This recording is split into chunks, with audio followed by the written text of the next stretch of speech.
nessas últimas aulas. Então, vou continuar aqui da terceira revolução industrial e já entrando ali na industrialização brasileira também, que eu quero ver se eu consigo fechar tudo hoje com vocês, é muito assunto. Se não der tempo hoje, a gente fecha na sexta, isso é uma certeza absoluta. Então, a terceira revolução industrial aí tem início ali no final do século XX, já entrando aí no século XXI, com as inovações que ocorreram no período do contexto da Guerra Fria, então muita tecnologia foi desenvolvida, tá? Principalmente ali tecnologias de informação, né? Então essa terceira revolução industrial está ligada à revolução científica desse período, tá? E essa revolução científica ela está ligada ao ramo informacional, as tecnologias que nós usamos nos dias de hoje, por exemplo, né? As tecnologias que a gente está usando hoje para se comunicar. Tá? E o surgimento também, marcado também pelo surgimento de tecnopolos, ou seja, polos tecnológicos que desenvolvem tecnologia de ponta, tecnologia avançada, não esqueçam disso, beleza? Então, essas regiões produzem tecnologia avançada, por isso, tecnopolos, tá bom? Precisam de mão de obra ali qualificada, mão de obra que o cara é especializado, o cara estudou, né, se qualificou para poder trabalhar nesse novo setor, que é o setor da tecnologia mais avançada de informação, tá? De telecomunicações. É nesse momento da terceira revolução industrial, por exemplo, que surgem ali os fluxos, né? As redes, os fluxos e os fixos, né? Essa integração maior entre as pessoas, essa integração que a gente está vivendo dentro do contexto da globalização. Então você tem várias redes interligando o mundo todo a todo momento, mesmo quando a gente não está vendo essas redes, tá? Mesmo quando elas não são mais visíveis. Quais são essas redes? Principalmente a internet. A internet interliga a gente ao mundo todo. Não é? Vocês têm acesso à internet, aí vocês ficam acompanhando o mundo todo, acompanhando notícia, acompanhando movimentos, acompanhando tudo que está acontecendo. Vai lá, pesquisa, vai viajar para o país, consegue pesquisar tudo na internet antes de viajar, saber quais são os detalhes e as características desses países. Então é ela que é a principal ferramenta das redes hoje, né, que interligam aí a nossa sociedade. Arthur, tá com a mãozinha erguida, quer perguntar alguma coisinha? Pode entrar aí, se quiser perguntar, tá bom? Não precisa ficar esperando, não. Pode tira o foninho, já entra, já faz a pergunta. A Inglaterra, vou falar das potências, para depois a gente falar dos países emergentes e aí vai entrar no Brasil. A Inglaterra, tudo começa nela, é o berço, né, do desenvolvimento tecnológico, é o berço da inovação, da modernização e da revolução, correto? Por que a gente tem que sempre tocar nesse assunto? Porque antes da revolução, a gente tinha um modelo, um processo produtivo bem diferente, muito mais ligado ao artesanato, né, com outro tipo de matéria-prima chegando na Europa, um outro tipo de comércio, tá?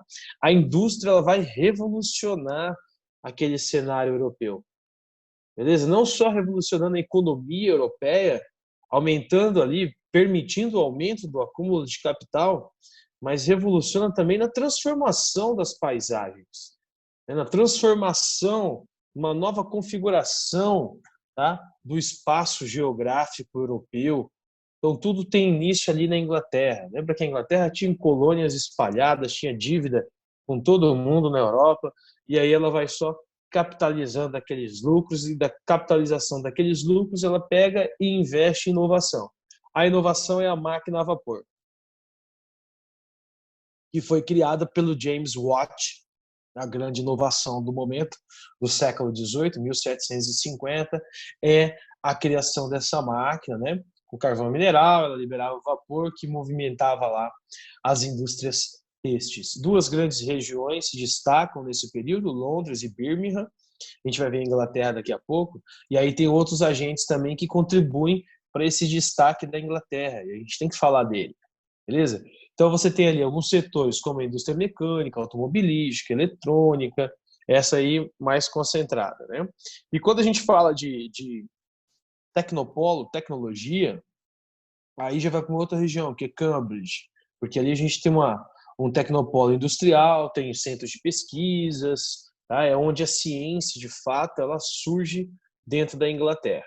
Tranquilo? A ciência mais avançada que essa que a gente vive agora, nesse momento. Então, esses são os dois momentos. A Inglaterra, durante muito tempo, ela teve ali é, marcada por uma industrialização obsoleta, né? Ultrapassada.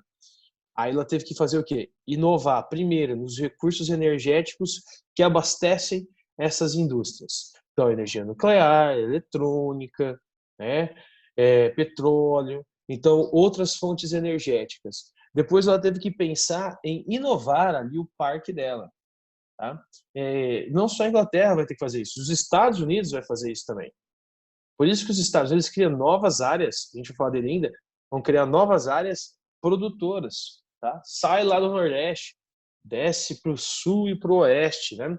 Então, novos tecnopolos vão surgindo, novas tecnologias elas vão surgindo aí, sendo aprimoradas em novas áreas desses países, dessas potências. Então, a Inglaterra, o berço da Revolução Industrial, aí na sequência, o mapinha mostrando o fator aí fundamental para a industrialização, além do acúmulo de capital, que esse é o primeiro, né? Acúmulo de capital do período das grandes navegações e da colonização, não do neocolonialismo, mas da colonização, faz com que essa inovação surja, mas principalmente os fatores locacionais que a gente já comentou aqui. Quais são os fatores locacionais? A mão de obra, né? Naquele momento da primeira revolução industrial, teoricamente barata, tá? A questão das jazidas de recursos energéticos, como é o carvão mineral nessa região, e as benfeitorias que vão sendo construídas, os portos, para o escoamento da produção e para a chegada da matéria-prima. Então, todas as áreas da Inglaterra, todas as áreas produtivas, todas elas têm portos ali para o escoamento da produção. Então, eles têm saída para o mar. É uma grande ilha, né? Então tem saída para o mar, o que facilitou ali esse desenvolvimento industrial. Tá? O que fez com que a Inglaterra também se tornasse a grande potência industrial durante muito tempo e agora retomando seu espaço, sendo uma potência econômica ainda ali do eixo europeu, né? Que a tendência é o Reino Unido, já foi assinado, vai ser oficializada a saída do Reino Unido da União Europeia. Tá? Outro país importante, a Alemanha. Lá no nono ano a gente falou desse ponto da Alemanha. Então a Alemanha ela tinha um padrão de desenvolvimento até o século XIX. Aí surge um cara, um alto cargo do exército, que é o Otto von Bismarck, e ele faz um processo, que é o processo da unificação, né, do país. Então eram vários reinos fragmentados, e aí o Otto von Bismarck vai lá, pega esses reinos e unifica e cria um estado só. A partir da criação desse único estado, ele começa a investir também numa diversificação econômica. Então sai do campo, da produção do campo e vai para onde? Produção das indústrias, principalmente o setor bélico e energético, né, de extração de minerais e fabricação de armas. Tá? Naquele período que ficou conhecido como Paz Armada, que pega ali de 1870 até o início da Primeira Guerra. Tá? Então, o que a Alemanha tem? Jazida mineral, carvão de minério, carvão mineral, tá? Tem rios ali navegáveis que cortam a Alemanha e que escoam diretamente para o mar, o que facilita a levada da produção. Entre os países europeus isso é muito utilizado, os rios navegáveis, e a Alemanha tem isso também, e o mercado consumidor. Tá? O que não favorece a Alemanha, e a gente sabe disso, durante a Segunda Guerra isso ficou bem evidente, o fato de não ter petróleo. Né? Teve que desenvolver ali um combustível alternativo. Então a Alemanha até hoje, principalmente hoje, né, hoje em dia, ela acaba importando muito petróleo de um país que está próximo ali da União Europeia, que é a Rússia. A Rússia hoje é o principal vendedor de petróleo e de carvão de minérios de ferro para toda a União Europeia, tá? Então a Rússia ela acaba sendo a principal fornecedora de petróleo aí para a Alemanha, que é esse recurso energético. Durante a Segunda Guerra Mundial, nós temos um grande período de expansão do território nazista, mas quando a Alemanha nazista é derrotada, existe um processo ali de ocupação dessas áreas. Ano passado a gente falou de 2 conferências, certamente vocês não irão lembrar, então eu vou relembrar vocês. Nós temos aí a conferência de Yalta e a Conferência de Potsdam. Conferência de Yalta, a Alemanha fica, Alemanha, na Conferência de Yalta, o leste europeu fica sob o domínio da União Soviética, né, e metade do território alemão também, e a capital Berlim também, metade fica com a União Soviética. E na de Potsdam nós temos a divisão da Alemanha. Então, o território alemão oficializado dividido entre as 4 potências vencedoras. Então, tem a parte capitalista, que é a parte ocidental da Alemanha, com a França, a Inglaterra e os Estados Unidos, e a parte oriental da Alemanha, incluindo Berlim. Berlim estava dentro dessa parte, ela também foi dividida entre os vencedores, fica com os soviéticos, tá? Essa é a Conferência de Potsdam. Dali vão ser criadas as 2 repúblicas, a Federativa da Alemanha, que é por parte dos capitalistas, e a República Democrática Alemã, que é por parte dos socialistas. Mas a criação dessas repúblicas, não sei se vocês se lembram, mas é interessante também a gente tocar no assunto, de que há aquela treta entre o Stalin, ele não gosta da criação dessa parte capitalista, porque ele não é informado, e aí ele promove algumas sanções, como o fechamento da fronteira, né? Fechamento do tráfego ali de trens para a capital Berlim. Então os capitalistas não tinham como abastecer a parte ocidental, aí só era permitido, só tinha como abastecer por avião, e foi isso que eles fizeram. A construção do Muro de Berlim não é nesse período, é um pouco depois, em 61, aí tem a construção do Muro de Berlim, que é devido a outro fato, tá? A reunificação ocorre na década de 90, e já em 99, 9 anos depois, né, a gente tem a queda do Muro de Berlim em 89, reunificação oficial em 90, já em 99, 9 anos depois, a Alemanha já é a grande potência da Europa, da União Europeia. Tá? Então, bastou reunificar ali para que ela voltasse a ser a grande potência. Isso se deve porque ela investiu em inovação, investiu em tecnologia, se aproximou e conseguiu transformar o capitalismo ali dentro do seu país, apesar de a parte leste da Alemanha até hoje ser a parte mais pobre, né?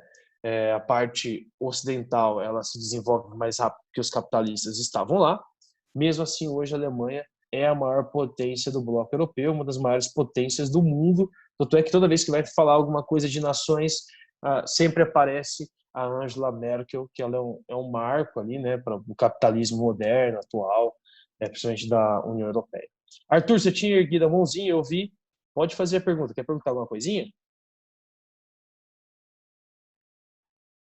Não? Então, continuando aí.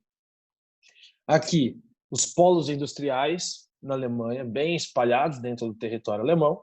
Lembrando que a Europa, os países não têm assim uma grande extensão territorial, então eles aproveitam bem as unidades produtivas, né? Então a Alemanha ela tem saída para o mar, o que facilita também ali a sua produção, né? Tem vários portos, então isso permite que ela comercialize com o mundo todo, né? Principalmente com a parte da Europa, da União Europeia ali, que o fato de estar nesse bloco ajudou muito ela, né, para essa reestruturação econômica.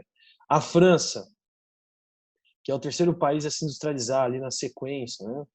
Então também acumula muito capital das suas colônias. Desde o século XVI a França tem colônia, vocês sabem disso. Aqui no continente americano, na América do Norte, ela tinha áreas de exploração de pele, criou até um estado lá nos Estados Unidos que depois foi incorporado pelos Estados Unidos, né, que é a Louisiana. Na parte da América Central, ela também tinha territórios ali na região das Antilhas, das ilhas, né, caribenhas. Então, por exemplo, o Haiti era um território francês onde ela explorava. No continente africano, ela já explorava lá também, explorou também no período da Conferência de Berlim. Então, a França também acumulou muito capital, né, o grupo que estava ali no poder. A diferença é que na França, a Revolução, né, francesa, ela pune, de certa forma, aqueles que acumulavam mais. Vocês já devem ter visto isso, né? Tem vários filmes, já viram isso na história, então acaba punindo, a população mesmo acaba punindo essa galera que acumulava mais. Mas é justamente essa galera que acumulava mais que vai investir ali no desenvolvimento tecnológico, tá? da França. A grande variedade de recursos minerais também acaba contribuindo, mas não é suficiente. Lembra sempre que a França, junto com a Inglaterra, foram os países que mais expandiram seus territórios na Conferência de Berlim, tanto no continente africano quanto no Oriente Médio. Quando o Império Turco-Otomano é derrotado, principalmente depois da Primeira Guerra Mundial, a Inglaterra e a França dominam aquela área e justamente para poder explorar os recursos naturais, o petróleo. E depois que acaba a Segunda Guerra Mundial, a gente pensa assim, mas aí os países europeus abandonaram essas regiões que você está falando, o continente africano e a Ásia, o Oriente Médio. Mais ou menos abandonaram, né? Eles tiraram dali a dominação que eles exerciam, dominação política, tá? Porque a parte da dominação econômica ela continua. As grandes empresas nunca saíram desses territórios.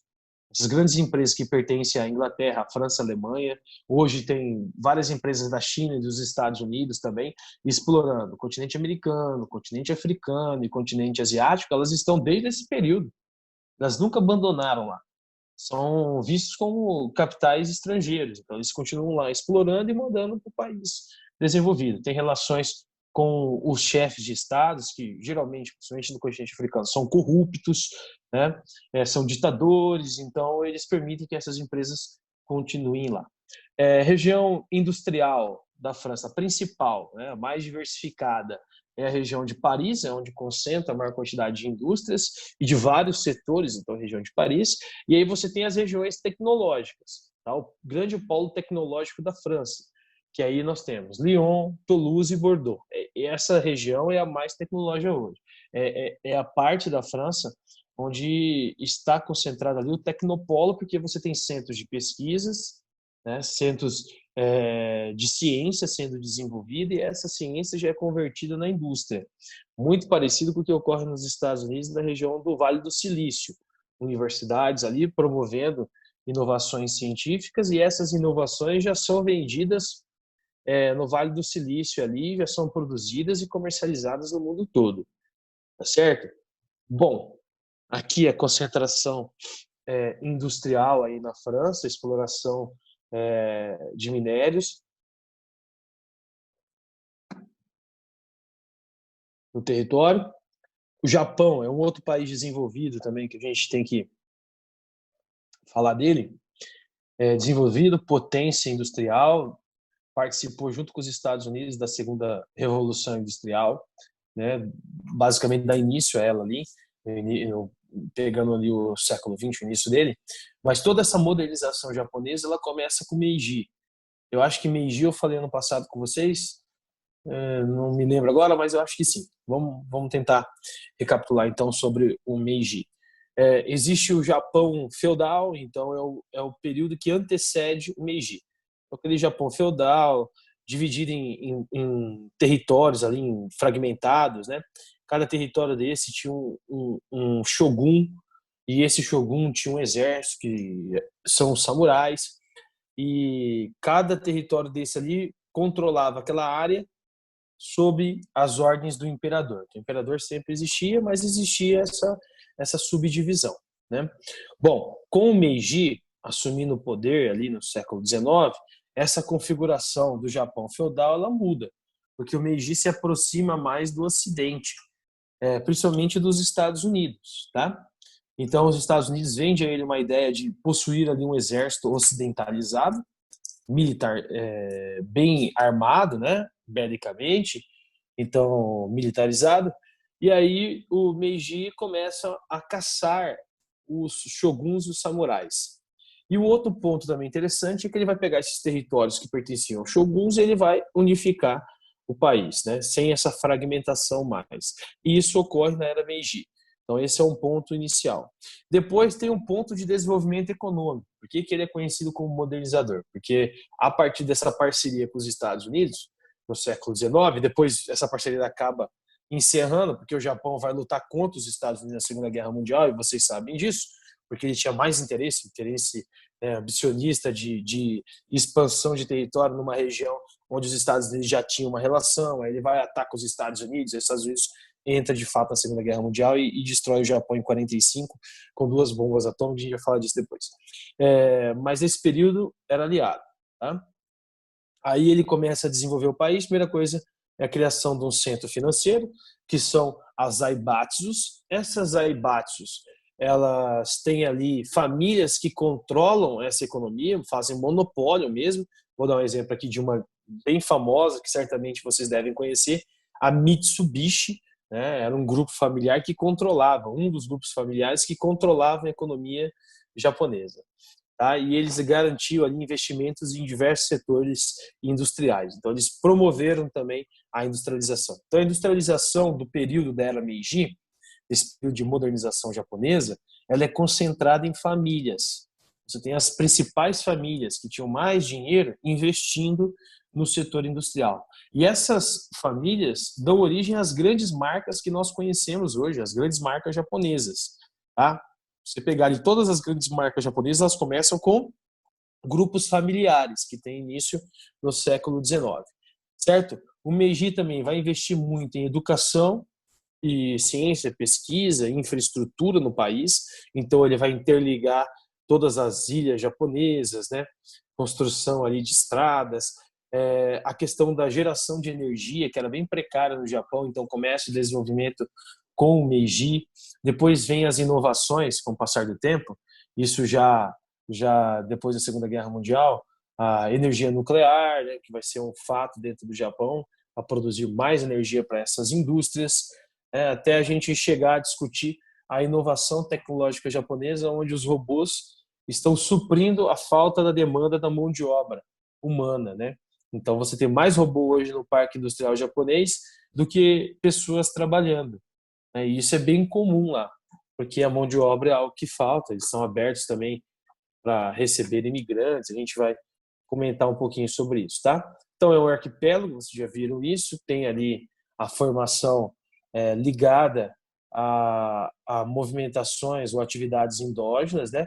O relevo montanhoso está numa região onde tem uma atividade endógena muito grande, então você tem vulcões ali naquela área, você tem tsunamis que periodicamente acabam formando e afetando ali a costa japonesa ou arquipélago japonês, né?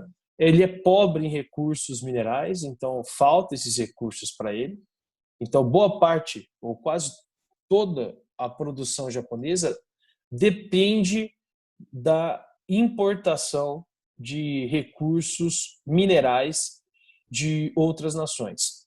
Então, minério de ferro, manganês, bauxita, urânio, petróleo, tá? Até que o petróleo eles não importam tanto para a geração de energia das indústrias, é mais para o consumo dos automóveis, né? Então, todos esses recursos naturais que a gente tanto discute, que estão presentes nas indústrias, o Japão não possui. Então, ele tem que comprar, tá? Então, por isso que ele investiu muito em ciência e pesquisa, porque assim ele estaria sempre à frente no desenvolvimento de tecnologias, sempre vendendo mais caro e comprando matéria-prima mais barata. Essa é a ideia, tá? Ele é dependente ali, então, de energia e de matéria-prima, porque ele não produz, ele não tem no seu solo, no seu território, né? Tudo que ele produz é destinado para exportação, principalmente. Tem ali o mercado interno que absorve bastante coisa, mas o objetivo do Japão é a exportação. Tanto é que ele é o país que inova, mandando multinacionais junto com os Estados Unidos para o mundo todo a partir de 1950. Esse é um outro ponto importante da gente entender o Japão. O Japão tem um sistema de produção industrial até o início da Segunda Guerra Mundial, né, 39. Então ele também produzia com estoque, ele também tinha ali indústria de base, tá? Aí vem a Segunda Guerra Mundial, ocorre todo aquele processo, o Japão já derrotado, os Estados Unidos ainda solta 2 bombas atômicas, depois as forças americanas, as tropas americanas começam a ocupar o Japão em 1945, essa ocupação dura até 1950, e aí os Estados Unidos ajudam nesses 5 anos a reestruturar o Japão, empresta dinheiro, investe no desenvolvimento do campo e da parte urbana, industrial, né? Aí o Japão consegue se reerguer. Porém, o Japão não vai se apoiar no processo de industrialização americano, no modelo americano de industrialização. Porque o modelo americano de industrialização, ele tem ali uma utilização muito grande de matéria-prima, né? E também a criação de um grande estoque. Então, o Japão ele vai desenvolver o método dele produtivo, que é o toyotismo, que a gente já comentou em conteúdos passados, tá? O toyotismo é o just in time, a produção na hora certa. Então, ele elimina ali um uso excessivo de matéria-prima, tá? Ele passa a testar mais os produtos, evitando assim que lá no final do processo produtivo o produto apresentasse algum defeito, e ele também elimina ali aquela questão da esteira rolante. Então, agora um trabalhador ele consegue, com a mão de obra qualificada, ele executa vários trabalhos dentro da linha de montagem, tá? E você também elimina ali a questão do estoque, você vai produzindo conforme as pessoas vão consumindo no mercado consumidor, na lojinha, né? Então, as pessoas vão consumindo, ele produz para repor aquilo ali. Nunca, né, ele produz criando uma grande quantidade de estoque, tá? Então, a megalópole japonesa, e aí falando de megalópole, a gente está falando de população também, ela pega de Tóquio até Osaka e ela vai representar ali 85% da produção nacional dentro desse território. Lembrando que o Japão era a segunda maior potência do mundo até uns anos atrás, né? Até ali o início dos anos 2000, quando ela foi ultrapassada por uma outra potência que é a China. Hoje a China é a segunda maior potência econômica do planeta, tá? Mas o Japão já foi durante um bom tempo, né? Assumiu esse posto, a Alemanha na sequência, e aí eles foram ultrapassados pela China recentemente. Então aqui o arquipélago, as unidades produtivas, tem a parte da floresta japonesa que é preservada ainda, tá? A saída para o mar, isso também facilita a saída para o Pacífico, né? Comercialização com a Ásia. Uma principal aliada aqui, a Coreia do Sul, que também recebeu o capital japonês, né? Os Estados Unidos, falando dele também. Estados Unidos expande a sua economia industrial, principalmente após a Guerra de Secessão, né? Que é 1865, por isso fatores históricos ali entrando como condições, né, para a expansão industrial norte-americana, tá? Então, os Estados Unidos ele consegue a unificação das 13 colônias, né, o fim da Guerra de Secessão em 1865. Depois ele inicia a marcha para o oeste, que é o Destino Manifesto, fundamental para abastecer as indústrias do Nordeste, porque são dessas áreas que eles vão tirando ali recursos naturais e enviando para o Nordeste, acumulando capital, concentrando as indústrias lá. Saída para os dois oceanos, Atlântico e Pacífico, isso também é muito importante para eles. E investindo no terceiro setor, que é o setor bancário, o setor financeiro, criando bolsa de valores, colocando as empresas nas ações, né? Comunicando ali, fazendo uma comunicação entre as grandes empresas e o setor financeiro, de financiamentos, de acumulação e liberação de crédito, permitindo que novas empresas fossem surgindo nesse período, tá? E aí também tem a questão dos aspectos naturais, os grandes lagos, que está próximo ao Nordeste, abastecendo aquela região com minérios e principalmente com petróleo, que é o combustível da segunda revolução industrial, é nessa área que está concentrado, e depois as reservas de minério de ferro que vão sendo encontrados ali mais ao interior do país, conforme a marcha do oeste ela vai ocorrendo até chegar no Pacífico. Essa região Nordeste ela fica conhecida como Manufacturing Belt, acho que eu já tinha comentado isso com vocês também, só para a gente relembrar. Então, ela, a partir da década de 80, ela entra em crise, entra em declínio, porque esse cinturão industrial ele começa a, a ficar ultrapassada, a mão de obra começa a ficar encarecida, né? É uma região onde a mão de obra ela fica muito qualificada rapidamente, porque tem universidades ali que vão aprimorando essa mão de obra. Então as indústrias elas começam a migrar. Elas vão saindo dessa região do cinturão industrial ali, Chicago, Detroit, Pittsburgh, e começam a ir para onde? Para o sul do país, aonde está mais próximo da fronteira com o México, onde vão ser criadas maquiladoras, que são empresas americanas que utilizam ali a mão de obra mexicana, que é uma mão de obra mais barata, né? Muito mais barata, tá? Paga-se muito pouco, essa mão de obra nem entra no país, então tem toda essa relação. E além disso, centros de pesquisas que vão surgindo no oeste, ali na região do Vale do Silício, ali naquela área de São Francisco a San Diego, então elas vão se concentrando lá. E essa região vai absorvendo essas indústrias que vão migrando do Nordeste, tá? Porque no Nordeste são indústrias menos tecnológicas. No Sul e principalmente no Oeste são indústrias mais tecnológicas. Na década de 90, essas indústrias elas são abandonadas, então tem muitas indústrias abandonadas na região de Detroit. Ela praticamente virou uma cidade fantasma. Teve até uma matéria do Fantástico mostrando Detroit atualmente. Então ela é quase uma cidade fantasma, porque quem vive lá são idosos, né? As indústrias foram fechadas, as empresas mais modernas mudaram o seu capital para o sul e para o oeste, então aquela área ficou abandonada, a violência tomou conta ali daquela região nordeste hoje, atualmente, tá? E o outro fator importante também para o declínio dessa região é a concorrência internacional e também a concorrência desses dois novos tecnopolos que surgiram. Então a concorrência faz com que ela encerre suas atividades ou diminua suas atividades, melhor dizendo, porque encerrar totalmente também não foi encerrado, mas diminuiu bastante as suas atividades. Aqui, como está disposta aí, a organização produtiva dos Estados Unidos, aqui em Seattle, também é uma parte tecnológica que a gente tem que falar, que é a sede da Boeing e a sede da Microsoft. E aqui, né, você já sabe, aí tem um apelo muito grande nessa região oeste aqui, porque as grandes tecnologias estão concentradas aqui nessa área, né? Aqui nós temos a questão também aeroespacial dos Estados Unidos nessa área, Houston, né? É uma área onde tem ali a questão da atividade aeroespacial, onde eles exploram desde o período da Guerra Fria essas atividades no período da competição com a União Soviética. Aqui, produção de gás, produção de petróleo, produção de carvão. Lembrando que todos esses combustíveis dos Estados Unidos ele possui, ele tem reservas, né? Tem bacias sedimentares que fornecem esses recursos para os Estados Unidos, e mesmo assim, é bom que a gente lembre sempre, os Estados Unidos não é autossuficiente.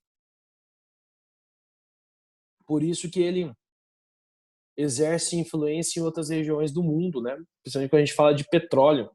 Então ele exerce influência no Oriente Médio, ele vai exercer influência aqui no continente americano, na Venezuela, tá? No continente africano ele exerce influência também na extração do petróleo, por não ser ali autossuficiente, apesar de produzir. A gente está vendo aqui uma área que tem uma grande extração, né? Nessa parte mais central do território americano indo para o sul. Essa região aqui, a região do Golfo do México, essa região também tem uma grande quantidade de petróleo.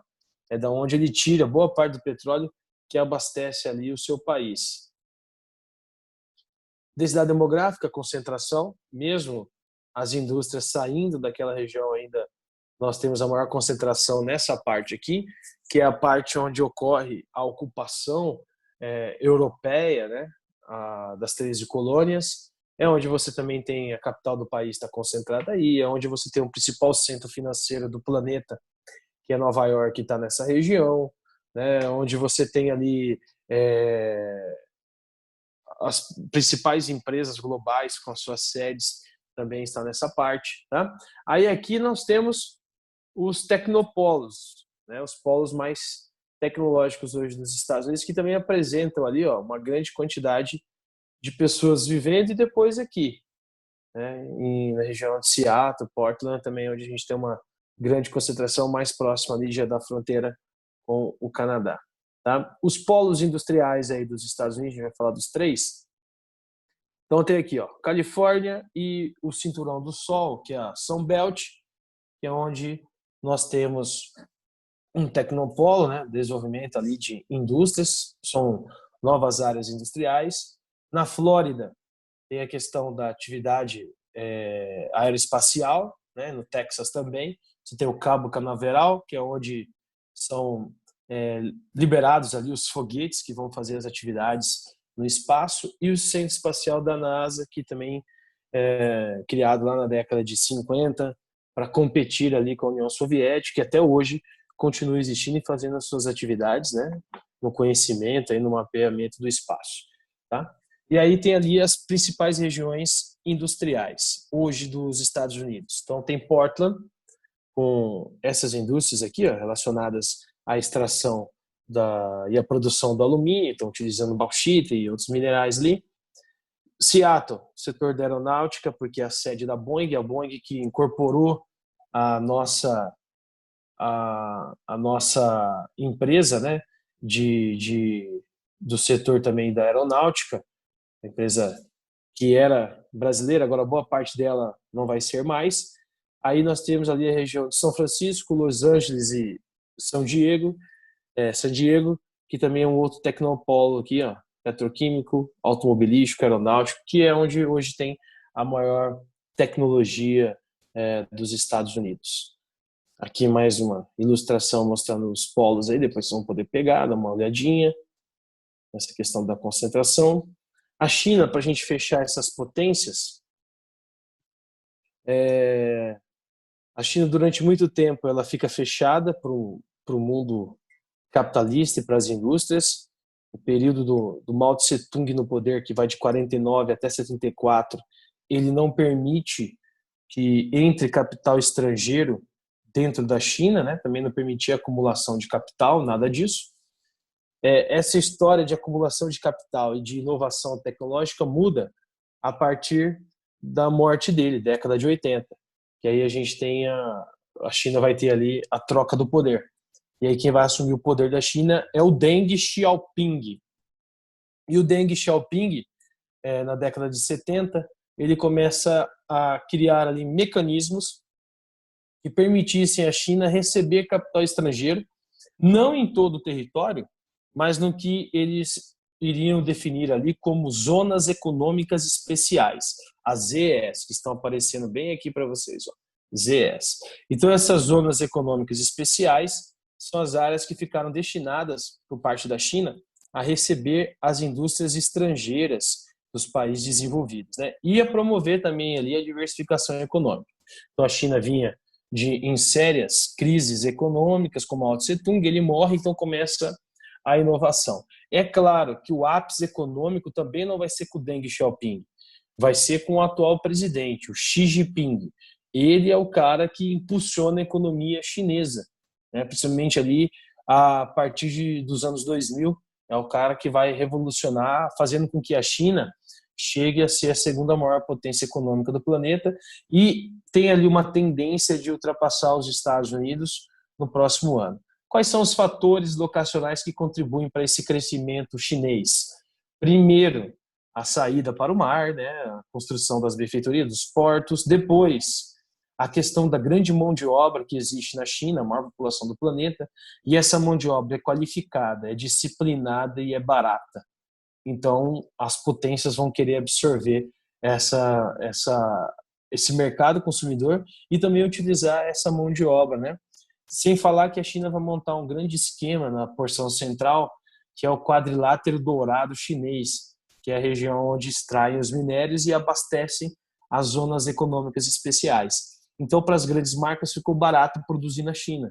É por isso que as marcas de tênis, as grandes marcas que nós conhecemos, Nike, Adidas, e principalmente as tecnológicas como a Apple, vão escolher a China como o destino da produção dos seus produtos.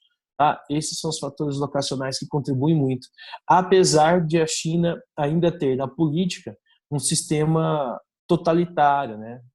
Autoritário, tá? Porque lá só existe um partido, que vocês sabem qual é o partido, é o PCC, né? O Partido Comunista Chinês, e é ele que vai fazendo um rodízio ali entre quem vai administrar o país, então fica entre eles. Agora, o Xi Jinping não vai haver mais eleições, então o Xi Jinping vai ficar até quando ele morrer, porque gostam muito dele lá, acreditam a ele todo esse crescimento econômico, tecnológico da China, né? O fato de ela ter virado essa potência industrial, essa potência econômica, mesmo ainda não tendo melhorado o seu IDH, né? Não tendo melhorado ali o seu quesito de desenvolvimento humano da população, tá? Aqui onde está concentrado ali essa área, então, das ZEs, as zonas econômicas industriais, tá? Nessa ilustração também mostra. O restante da China, a gente tem que lembrar que também está ligado muito ao espaço agrário. Boa parte da população da China ainda trabalha no campo, porque a China não promoveu a reforma, não promoveu a Revolução Verde no seu território, ou seja, não introduziu máquinas, tá? Não inovou ali no quesito tecnológico, né? Então, ela permitiu a concentração da mão de obra ali no campo mesmo, né? Não colocando as máquinas, e impediu que ocorresse o processo de êxodo rural no seu território, tá? Industrialização do subdesenvolvido, já entrando aqui no Brasil, então eu comentei com vocês no conteúdo passado que aí já tem a ver com as economias emergentes, então são os países que estão em desenvolvimento, e esses países passaram por um processo de industrialização tardia. Tá? Tardia por quê? Porque eles se industrializam um bom tempo depois das grandes potências econômicas, certo? Então, depois que as potências econômicas elas já tinham se industrializado, é que esses países aqui, uma diferença aí de 100, 150 anos, nesse período que eles vão começar ali a se industrializar. Por isso, uma industrialização, então, tardia. Beleza? Outro ponto interessante são as regiões de industrialização. Eu coloquei para vocês aí, deve estar aparecendo, que sumiu para mim aqui na minha telinha, mas acho que está aparecendo para vocês. Então, ali, região centro-norte do México. Então, México, Argentina, Brasil, são países que apresentam uma industrialização tardia. E um modelo de produção parecido, né, no início da sua industrialização, que é o de substituição de importações. Então, eles vão se industrializar. O Brasil, no caso, começa a sua industrialização a partir da década de 30, com Vargas no poder. Eu vou falar do Vargas daqui a pouco. E aí ele adota esse modelo de substituição de importação, vou explicar também o que é. E outros países vão se industrializando a partir da década de 50, principalmente os tigres asiáticos, e aí o modelo de industrialização deles é diferente, porque o modelo de industrialização deles nós chamamos de plataforma de exportação. Recebiam ali capital estrangeiro, produziam e exportavam dessas indústrias multinacionais, tá? Os tigres asiáticos, nós temos 4 formadores e hoje eles expandiram, né? Existem os novos tigres. Então, os formadores, Coreia do Sul, Singapura, Taiwan e Hong Kong.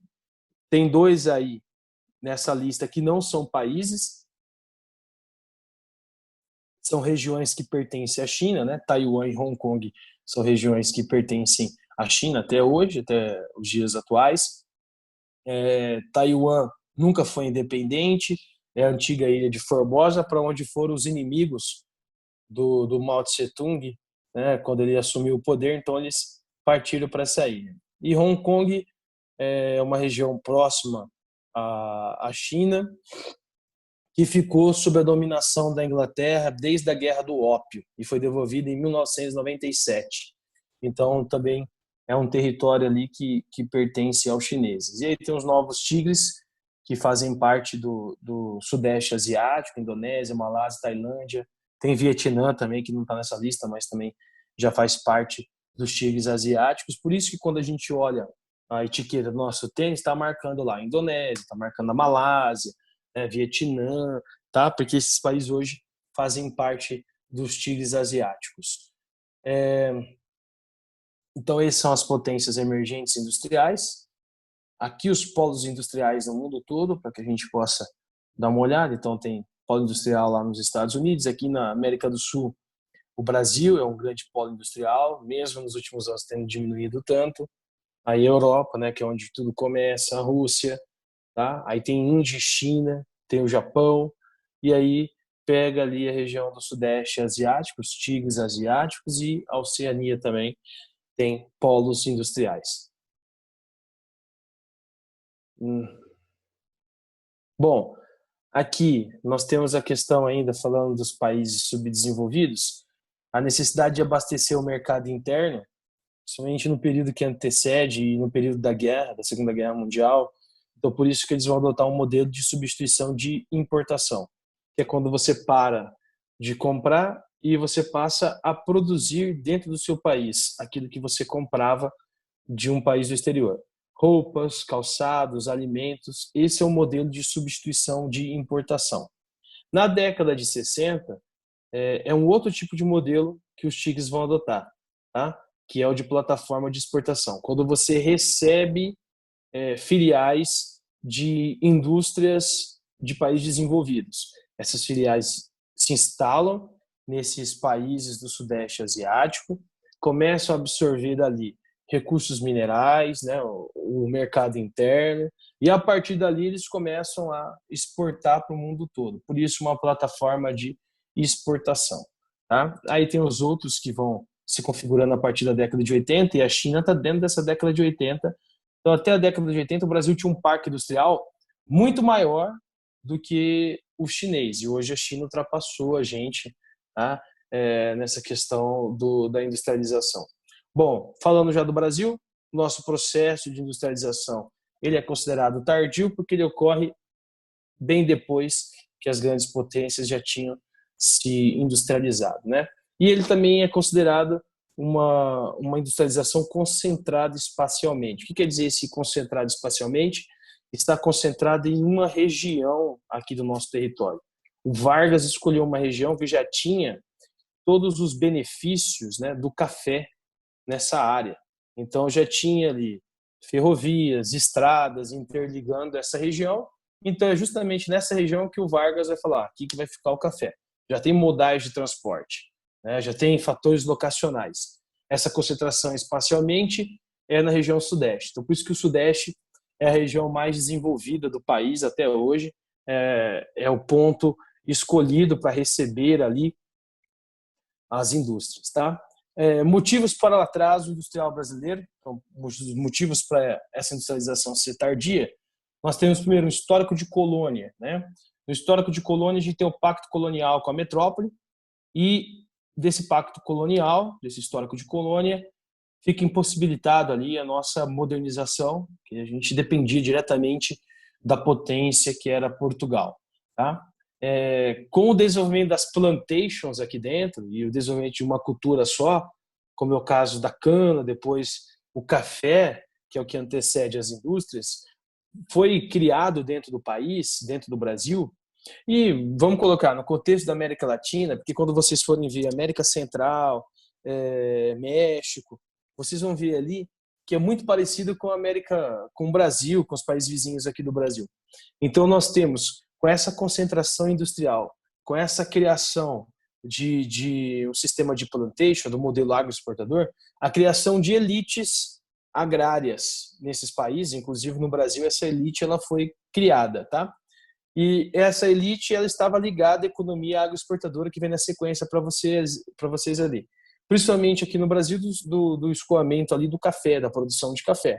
Então o Brasil ele sempre esteve ligado a atividades do campo, atividades extrativas no período da colônia e vai pegar da colônia até 1929. Então você tem a cana-de-açúcar introduzida pelos europeus no litoral brasileiro, no Nordeste, depois principalmente no Sudeste, né? Aí tem o ciclo da borracha, depois tem o outro ciclo da borracha, então 2 ciclos, drogas dos sertões, tá? Que são as especiarias que existiam na floresta amazônica, e depois, né, nós temos ali o café ocupando aquele espaço da cana, quando a cana tem uma competição muito grande nas Antilhas, e aí o Brasil tem que modificar o seu modelo produtivo.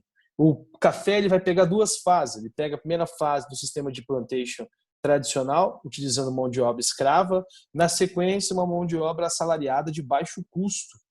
Então pagava-se muito pouco para esses trabalhadores. Então a elite ela queria que fosse mantida esse modelo no Brasil. E a gente entende por que o modelo agrário, até os dias de hoje, né, no 2020, ele é tão forte ainda, porque essa elite ela continua existindo e essa elite ela é muito forte politicamente. Tanto é que a gente tem uma bancada ruralista lá em Brasília que discute só esses assuntos, né? Trabalha só em prol dessa área, que é a agricultura, tá? Ou o agronegócio, por isso que tem uma propaganda na TV que fala que o agro é tech, é pop e é tudo, né? A questão da elite, então, essa elite agrária, ela vai fazer, ele vai criar uma força hegemônica, ela é hegemônica até 29, porque a partir de 29 o Vargas assume o poder e aí ele cria uma nova elite, que é a urbana industrial, para dividir ali o poder com essa elite agrária, tá?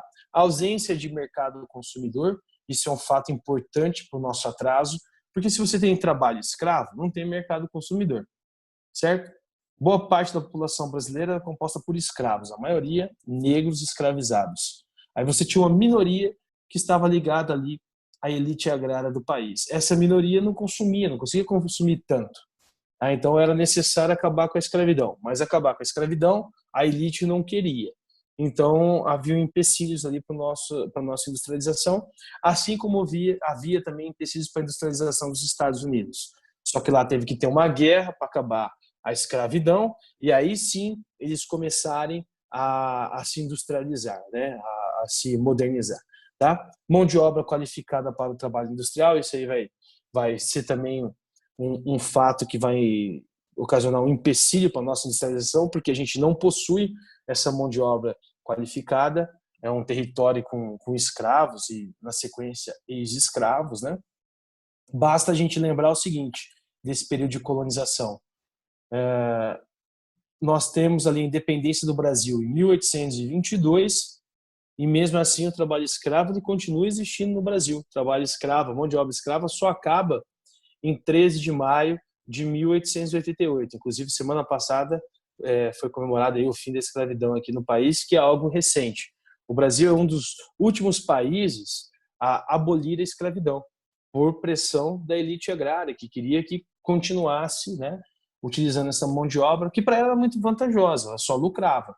Lucra na venda dos escravos, lucra porque era uma mão de obra que não precisava pagar, né? Então só tinha lucro através dessas produções, tá? Então o passado aí de colonização brasileira, com a junção da elite agrária, o pacto colonial, né, impediu, tá, que o Brasil pudesse se modernizar no mesmo período que outras potências já estavam fazendo. Além disso, nós temos uma aliança na nova DIT, da Divisão Internacional do Trabalho, do período da colonização brasileira, que era de abastecimento da Europa. Então, a Europa fez um acordo e falou, continua no mesmo processo do período de colônia, vocês vão fornecendo para a gente a matéria-prima, a gente vai transformando e comercializa com vocês. Quem é que emprestava dinheiro para a gente nesse período? Depois que a gente se afasta de Portugal, a Inglaterra, a potência industrial, né? Então a gente tinha uma relação com a Inglaterra muito grande. Por isso que em 1850 a Inglaterra pressiona o Brasil através de sanções econômicas e também através de ameaça de ataques militares para que o Brasil pare o tráfego e tráfico também negreiro, né? Então o transporte dos negros do continente africano para a América como mão de obra compulsória, isso em 1850. É o mesmo período que o Brasil faz a lei de terras aqui dentro. Então as terras eram doadas até 1850 no Brasil. Quando o Brasil, a elite agrária percebe, ela começa a perceber que vai acabar a escravidão, ela pressiona o governo a mudar a lei de terras. Fala, pode parar com a doação, senão daqui a pouco eu vou ter aqui um ex-escravo, né, sendo meu vizinho e eu não aceito isso. E aí o Brasil vai e muda a lei de terras. Então, o que era doado passa a ser vendido e com o valor da venda das terras, o governo brasileiro ele começa a investir na imigração de outros povos europeus e asiáticos, tá? E a escravidão não acaba em 1850, também vai ter uma pressão da Inglaterra para que a escravidão acabe em 1888, da mesma forma, sanções econômicas e ameaça de ataques, porque a Inglaterra queria que o Brasil formasse aqui dentro o mercado consumidor, correto?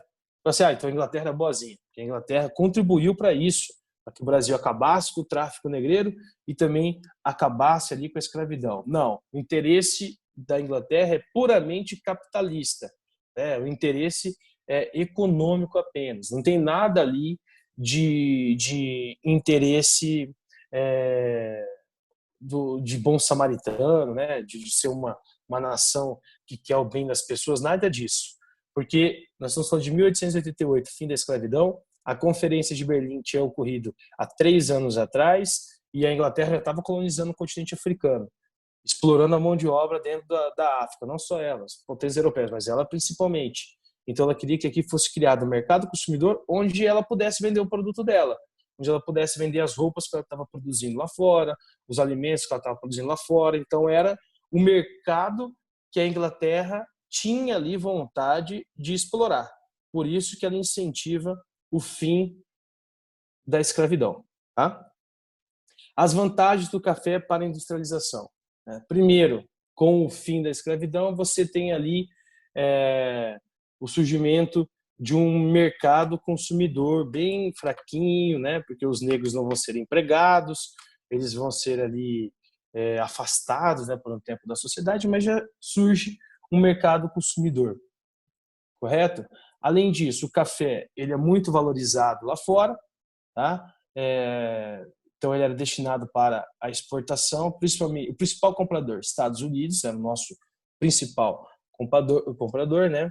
As condições de plantio desse café eram extremamente favoráveis no sudeste do país, tinham já estradas para fazer o escoamento, essas estradas, todas elas vão ser interligadas e conectadas ao principal porto do país nesse período, que é o Porto de Santos, tá? E você também ali tinha manutenção da ordem social vigente, que é da elite agrária. Então, era uma vantagem você continuar com o café e não se modernizar. Você vendia muito esse produto.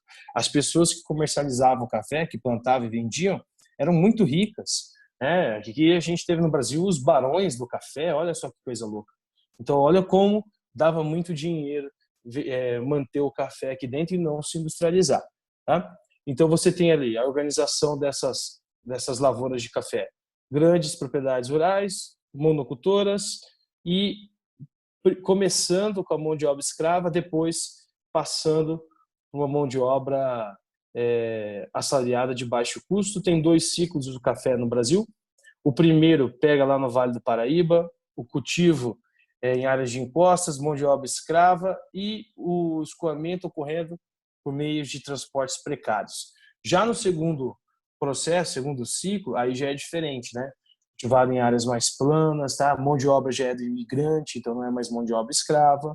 O escoamento por transporte ferroviário até o Porto de Santos, e dali vendia-se principalmente para Estados Unidos e Europa, e aí é que está o grande problema, né? De você ter apenas uma atividade econômica e vender para apenas um país ou para apenas uma potência. Porque se essa potência entra em crise, você também vai entrar para quem vendeu o seu produto, tá?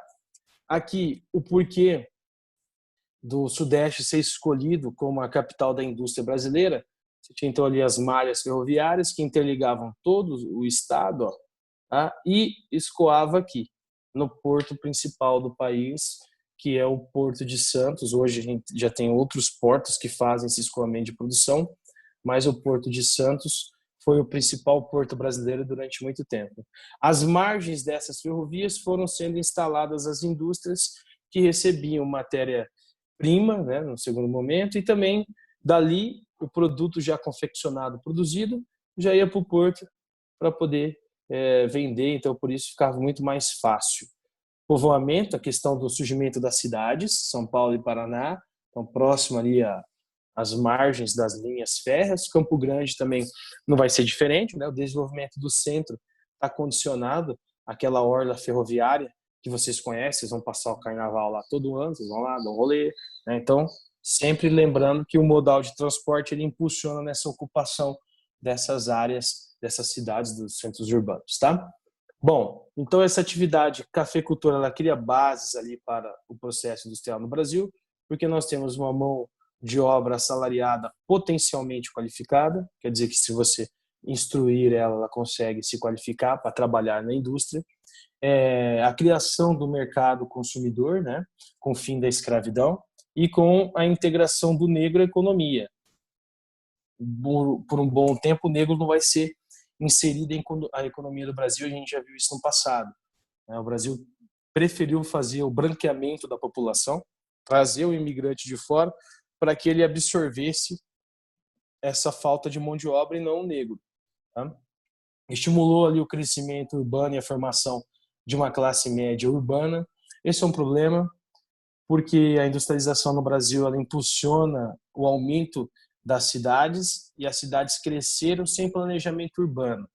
Por isso que os grandes centros, São Paulo, Rio de Janeiro, eles têm um desordenamento urbano, que é a ocupação de áreas irregulares, principalmente a ocupação de morros, o desmatamento dos morros, aquelas favelas, os barracos, né? Todo ano ali corre o risco de desmoronamento, então as pessoas podem ser soterradas, várias pessoas morrem. Então, esse período acaba estimulando aí um crescimento urbano, porém desordenado, sem um planejamento, o que gera riscos aqui para o país, tá? Surgimento de doenças, falta de água tratada, de esgoto, a população que não vai ser empregada naquelas áreas, aí você tem o surgimento da marginalidade, criminalidade nessas regiões ficam mais perigosas, os grandes centros urbanos. Você tem dois processos de êxodo rural, um na década de 30, que é um êxodo rural voluntário, o outro na década de 70, que é forçado pela entrada das máquinas, essas pessoas começam a chegar ao inchaço, né? Então isso aí gera alguns riscos para os centros urbanos. Acúmulo de capitais, por uma pequena parte, então era uma pequena parte que acumulava no campo, continua acumulando, e uma pequena parte que acumulava nas indústrias e continua acumulando. Dessas duas pequenas partes, hoje a gente tem uma minoria que acumula mais capital no país do que a grande maioria. Por isso que o Brasil é um dos países mais desiguais quando a gente analisa a distribuição de renda, que vocês já aprenderam comigo também no passado, tem a ver com o coeficiente, que é o coeficiente de Gini, né? Quanto mais próximo de um, pior é a distribuição de renda. Você fala assim, Brice, mas não tem problema algum você ter concentração de renda no país. Não tem? Olha só esse período de pandemia. Quais são as pessoas que estão sofrendo mais agora no país? São as mais pobres. Por quê? Não tem acesso à educação, não tem acesso à saúde, não tem acesso a uma moradia de qualidade, né? Então são essas pessoas que acabam sofrendo mais pela falta de distribuição de renda. Sem falar que essa concentração, esse acúmulo de capital por uma minoria faz com que o Brasil não tenha um IDH muito elevado, como o de padrão europeu. Mesmo tendo a oitava economia do planeta, o Brasil continua sendo um país emergente, né? Porque não melhora essa questão da distribuição de renda, tá? Excelente infraestrutura de transporte, então isso a gente vai ter ali, absorvido do café, tá? E fatores locacionais concentrados na região sudeste. Centros de pesquisa, tecnologia vão sendo inseridos na região sudeste, as universidades, as indústrias, a urbanização do sudeste vai ser bem diferente do restante do país, é a região mais desenvolvida, concentra os escritórios das maiores empresas nacionais na região sudeste, então é onde a gente tem aqui dentro do Brasil maior quantidade de fluxo de capital, de informação também, mas principalmente de capital. Então fica sendo a região sudeste do país, principalmente São Paulo, né? Rio de Janeiro tem ali um grande apelo no início da industrialização, porque era a capital do país. Vai ser a capital do país até a década de 60, né? Depois da construção de Brasília, acaba virando mais um centro cultural, né? Turístico, tá? Mas tinha sua importância também porque era a capital e São Paulo porque é a região escolhida para receber as indústrias, tá? Então, nós temos aqui a produção brasileira, o padrão espacial da economia brasileira, sendo dividida em arquipélago econômicos, tá? Então, você tem regiões produtivas. Lembra que os Estados Unidos têm as belts? Então, tem a belt do algodão, da cana, do gado, do leite, da hortifruti, da indústria. Aqui no Brasil não vai ser diferente. Nós também tínhamos uma organização espacial de divisão. Então, o norte, ele servia para quê? Para a extração da borracha. E a borracha é tão importante para o Brasil que o Brasil vai lá e compra um território que pertencia a outro país, que era a Bolívia. Então vai lá e compra o Acre, por exemplo, para poder produzir essa borracha, né? Para poder dar seguimento ao ciclo da borracha. Cana-de-açúcar, para a região Nordeste, né? Que é uma produção que ainda existe no Brasil e produz muita cana-de-açúcar, principalmente depois da década de 1970, que é quando tem o grande choque do petróleo, e aí o Brasil vai lá e cria um recurso energético, uma fonte energética alternativa ao petróleo, que é o etanol. Então a gente continua produzindo a cana. Café a gente também continua produzindo, não na mesma quantidade do passado, mas é um dos principais produtos exportados pelo Brasil até hoje, junto com a soja, com a laranja, com a cana, né, ou com açúcar, melhor dizendo, tá? Então o café ainda tem seu espaço. E o charque, mais ao sul também, são regiões ali produtivas brasileiras que antecedem o processo de industrialização. A crise de 29, já estou encerrando com vocês, é o grande marco aí para o processo de industrialização do território brasileiro. Porque se não fosse a crise de 29, o Brasil teria postergado a sua diversificação econômica, o que seria ruim para a gente. Teríamos acumulado menos capital, não teríamos desenvolvido a indústria, né? Então a gente estaria ainda nesse processo de desenvolvimento, tá? Então, de certa forma, foi ruim para a economia, quebrou a economia brasileira, foi ruim para os cafeicultores, foi ruim até para o modelo econômico, porque depois de 29 veio uma ditadura, né? Que é a Era Vargas, a primeira Era Vargas, que vai pegar de 1930 até 45, então um período breve de 15 anos do poder do Vargas aí. Mas, de certa forma, a crise de 29 também foi boa para o Brasil porque a gente conseguiu diversificar a economia. Conseguimos acompanhar ali, né, com uma certa distância, as grandes potências, mas a gente entrou na linha do desenvolvimento industrial. A gente começou a investir em ciência, pesquisa e tecnologia aqui dentro do Brasil e não só importar, né? Então a gente passou a produzir isso aqui dentro, tá? E aí vem a Segunda Guerra Mundial, o Brasil se junta com os aliados e também fornece esses produtos que iam sendo produzidos aqui dentro para essas potências que estavam em guerra e não tinham como produzir, tá? Então, nós temos a crise de 29, que é a quebra da Bolsa de Valores de Nova York, a crise de excedente de produção, né? A bolha especulativa, e os Estados Unidos quebram nesse período. O dólar desvaloriza, grande recessão americana, pessoas morrendo de fome, desempregadas, né? Uma crise social severa dentro dos Estados Unidos mesmo. Algo que hoje a gente nem imagina que possa acontecer, apesar dos Estados Unidos ser a potência que tem a maior quantidade de pessoas sem casa, né? A maior quantidade de pessoas desempregadas entre os países desenvolvidos. Hoje é o pior IDH entre os países desenvolvidos, tá? Mesmo com tudo isso, a gente não imagina um cenário igual à crise de 29. Mesmo com a crise de 2008, ela não foi parecida com o que foi 29 para os Estados Unidos. E por ser o principal comprador do café brasileiro, é óbvio que a gente sentiria, né? Porque você não tem uma economia diversificada, ela está concentrada em uma atividade só. Se você não vende para ninguém, quebrou o seu sistema financeiro, quebrou a sua economia. E aí os cafeicultores, para não falirem, e depois o Brasil não conseguir se reestruturar, o que o governo brasileiro fez? Foi lá e socorreu os cafeicultores, né? Interviu na economia, tá? Impediu que a propriedade privada quebrasse, né? Muita gente defende até o dia de hoje o neoliberalismo, né? Que é essa prática do Estado não intervir na economia, mas aí tem um certo olhar de contradição quando se fala em ajudar o capital privado, tá? Então foi o que o Estado fez, foi lá e comprou a safra de produção dos cafeicultores para que eles não quebrassem e mandou para o Porto de Santos na esperança de vender alguma coisinha daquele café e fazer um dinheirinho, né? E promover o desenvolvimento, algo que não aconteceu. E aí ficou famoso o termo que é a queima do café. Tá? Então aí o governo queimou o café no Porto de Santos porque não conseguia vender para ninguém, então teve que queimar.